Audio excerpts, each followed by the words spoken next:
Hello, this is Robert with RJH Solution 6, and we're going to talk a little bit about sitemaps and why they're an important ranking factor for your SEO.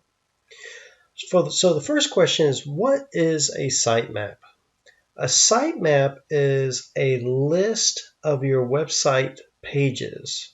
So it's kind of like a map more directly for Google than for you. In the old days, sitemaps were really just a HTML page with a bunch of links on it that you could go to and see the whole structure of the website.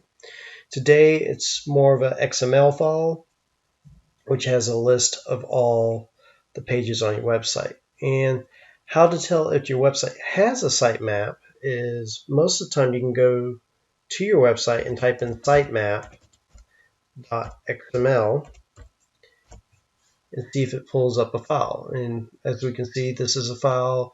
It lets Google know it's changed monthly. It lets last time the sitemap was updated. And it's just a long list of your, like I said, your URLs. So what you can do with this is when you register with like Google Webmaster Tools or Bing Webmaster Tools, there's a spot where you can put your sitemap in.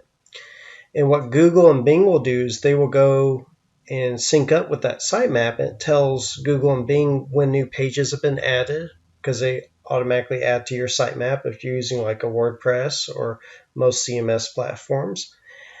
And just tells Google a lot of information about your website. So in order to make sure your website gets indexed properly or your new pages get indexed, it's always good to make sure you have a sitemap. It's always good to make sure your sitemap is updated.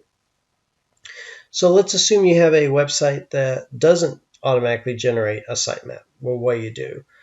Well, you could go to Google. We're on Google right now, and you could type in sitemap generator. And there's a bunch of sites out here, and it will crawl and show you the sitemap.